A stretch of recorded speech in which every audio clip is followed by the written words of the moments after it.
Intestino preso. Tá aí uma coisa que muita gente sofre, principalmente idosos. Se você ou alguém que você ama tem passado por essa incomodação, fica por aqui porque esse vídeo é para você. Hoje eu vou falar sobre como resolver o problema do intestino preso e, inclusive, vou desvendar os tipos de laxantes que existem. Será que é tudo igual? Será que existe o laxante natural que dá para usar em segurança? O meu nome é Esther, eu sou médica geriatra formada pela USP e hoje a gente vai falar sobre laxantes para intestino preso. Ah, se você gosta do meu conteúdo, não deixa de deixar uma curtida aqui para mim. É isso que me mostra se eu estou no caminho certo para trazer conteúdo aqui no canal. Toda semana tem vídeo novo. Manda para alguém que você acha que vai gostar do conteúdo. Primeiro, intestino preso, principalmente se de aparecimento recente, deve ser investigado. Se você teve sempre o intestino normal e agora aos 40, 50 anos de idade o intestino está mais preso, ou então o contrário, o intestino sempre foi preso, você não mudou nada na alimentação e agora ele está com só diarreia, é estranho, isso deve ser investigado, tá bem? O médico geriatra faz essa investigação, ou então o médico gastroenterologista, que é o especialista em estômago e intestino. A gente precisa descartar causas graves para isso, até mesmo cânceres. Vamos lá falar sobre os laxantes então? Principalmente se você é adulto e não idoso, tome cuidado na hora de usar laxantes. Sim, alguns laxantes, principalmente um dos grupos que eu vou falar ali, eles podem sim viciar o intestino. Eles acabam prejudicando o funcionamento por si só do intestino quando a gente usa ele por conta própria e de forma exagerada. Então, a primeira mudança que você deve fazer é primeiro observar se isso foi uma mudança recente, porque aí precisa investigar. E se não foi, se você sempre foi assim, faz as mudanças alimentares, coloca fibras na alimentação, toma água, começa a se movimentar, fazer atividade física. Isso provavelmente vai resolver. Se não resolver, aí mesmo precisa de investigação. Mas então, por que eu vou falar de laxante hoje aqui? Infelizmente, é bem comum que com o envelhecimento o nosso intestino fique realmente mais preguiçoso. Isso faz com que muitos idosos, mesmo fazendo tudo da forma correta, às vezes mesmo assim tenham o intestino preso. E, mesmo para os idosos que não estão fazendo tudo de forma correta, às vezes aquele paciente tem um hábito a vida inteira de tomar pouquíssima água, de não comer fibra de jeito nenhum, ou mesmo ele tá acamado, ele tá com dificuldade de locomoção de forma que ele não tá conseguindo se movimentar. A gente muitas vezes acaba assim tendo que dar uma forcinha extra. Então os laxantes, eles são sim muito usados em idosos. A gente sempre tenta ir por aquele caminho de novo de estimular a atividade física, estimular a ingesta de água, estimular o consumo de fibras, mas para muitos idosos isso infelizmente não é uma realidade. Então, sim, muitas vezes a gente vai ter que optar, sim, pelo consumo contínuo, muitas vezes, de laxante. E por que isso?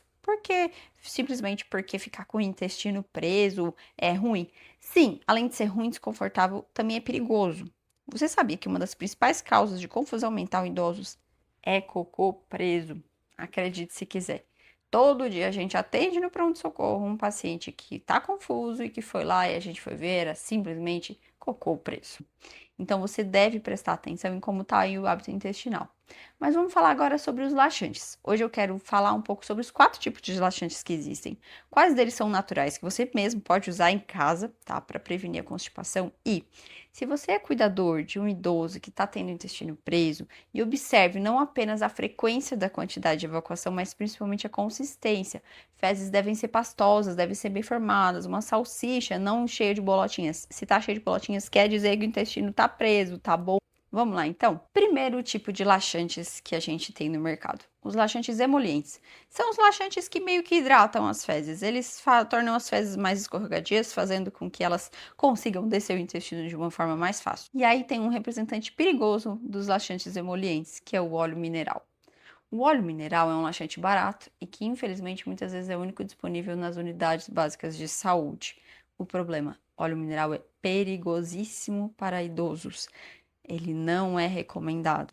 E por que que é perigoso? Porque entre os idosos é muito comum, mesmo que sem que a família reconheça, o próprio idoso reconheça, que às vezes tem um pouquinho mais de dificuldade aqui de engolir, certo? E aí aquele óleo mineral, em vez de parar no estômago, ele vai parar no pulmão. E ele faz uma pneumonia gravíssima. Então, o óleo mineral a gente não deve usar em idosos. Eu vou dar outras opções de laxativos mais seguros, se for o caso. Então, dos emolientes, principal representante é o óleo mineral que a gente deixa de lado. A segunda classe de laxantes que existem nas farmácias são os irritativos. O que são os irritativos? Eles literalmente irritam o intestino, eles fazem que o intestino mexa mais rápido, expulsando aquelas fezes. Então, eles tendem a ser um pouco mais potentes, só que, se usados de forma contínua, principalmente por adultos, depois de muitos anos eles podem trazer problema. São aqueles laxantes que podem causar esse efeito de deixar o intestino preguiçoso. A gente deve evitar de usar de forma contínua em adultos, a não ser que tenha sido prescrição médica. Em idosos, a gente muitas vezes acaba sendo obrigado a usar. Como a gente sabe que muitas vezes o intestino ele já está muito preguiçoso, a gente acaba tendo que optar por esses laxantes. E é bem comum também que a gente faça associações e use de um tipo e de outro tipo, dependendo de cada idoso. Então não estranhe se isso estiver na prescrição do idoso.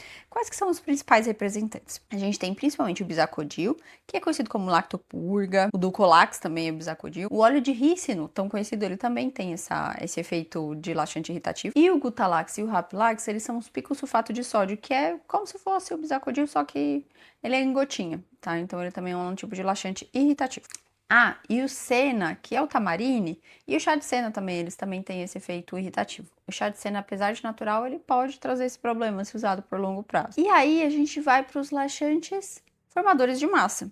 Como assim laxante formador de massa? É o laxante que a gente faz com que realmente ajude a formar uma massa maior de fezes. Isso faz com que o intestino tenha uma facilidade maior de expulsar, então acaba funcionando como um laxante, um regularizador intestinal.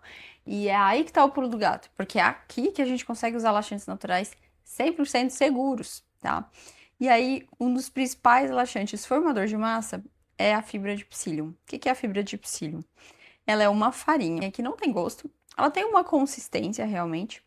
Onde que dá para encontrar? Dá para encontrar em lojas de produtos naturais, dá para encontrar até na farmácia. O metamucil, você já deve ter ouvido falar, ele é fibra de psyllium com um saborzinho. Só que eu recomendo que você compre por conta própria, porque o metamucil é caro, gente. 10 envelopinhos ali, com menos de 10 gramas de psyllium, ou seja, menos de 100 gramas no total, tá em torno de R$ 50. Sendo que a fibra de psyllium você consegue comprar pela internet, muitas vezes, meio quilo em torno de R$ 30. Olha a diferença de preço, então vale a pena pesquisar na internet.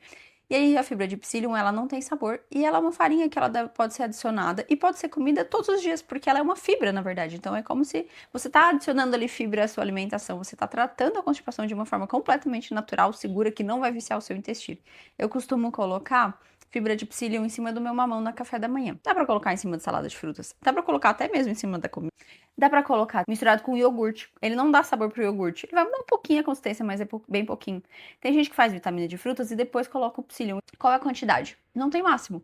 O mínimo vai variar muito de quantas fibras você já vai estar comendo no seu dia. Vai ajustando. Eu sugiro que você comece com 2 colheres de sopa. Pode ser as 2 colheres de sopa no café da manhã, ou pode ser uma no café da manhã e um jantar, as 2 no jantar, você que sabe, tá? É importantíssimo que você tome água. Depende de água para funcionar. Tem que tomar aí pelo menos 1,5 litro, 2 litros de água por dia, tá? Quanto mais, melhor. E aí, depois de alguns dias, o efeito não é imediato e tem que fazer isso todo dia, né? Não pode fazer só um dia e no outro dia esquecer, e você vai notar a diferença. E você pode ajustar a quantidade, como eu falei, como é um alimento, não tem máximo. Então, para você ter noção, uma colher de sopa equivale a 7 gramas de fibras. A gente precisa comer 30 gramas de fibras por dia, ou seja, 4 colheres de sopa a gente já atinge a meta. E a última classe de laxantes que existem no mercado, né, na farmácia, são os laxantes osmóticos. Como que eles funcionam?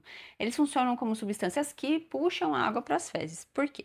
Quem tem o intestino constipado fica com aquelas fezes mais ressecadas. E aí os laxantes osmóticos, eles puxam a água, fazendo as fezes ficarem mais hidratadas e assim tem mais facilidade de sair.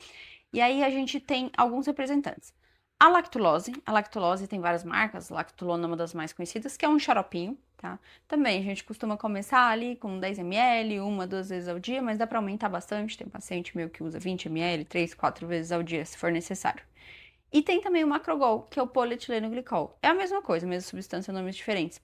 Geralmente vem em sachê, então é o Movin-Lax, o Peg-Lax, eles são esses remédios, mesmo funcionamento que a lactulose. Também, a gente costuma começar com um sachê por dia, podendo chegar a 2 até 3. E o leite de magnésia também tem esse efeito osmótico, de puxar água para as fezes, mas a gente não costuma usar muito leite de magnésia como laxante, porque ele dá muitos outros efeitos colaterais. Bom, esse foi o vídeo de hoje. Eu queria falar sobre laxantes. É importante ter um acompanhamento de um médico, mas eu sei que isso não é realidade para muitas das pessoas. Então, espero que você tenha gostado. Se ajudou, deixa um comentário aqui para mim. Eu adoro saber quando eu ajudei alguém a cuidar de algum paciente, ou mesmo ajudei alguém a mudar seus hábitos, mudar a sua vida, tá bem? E até a semana que vem.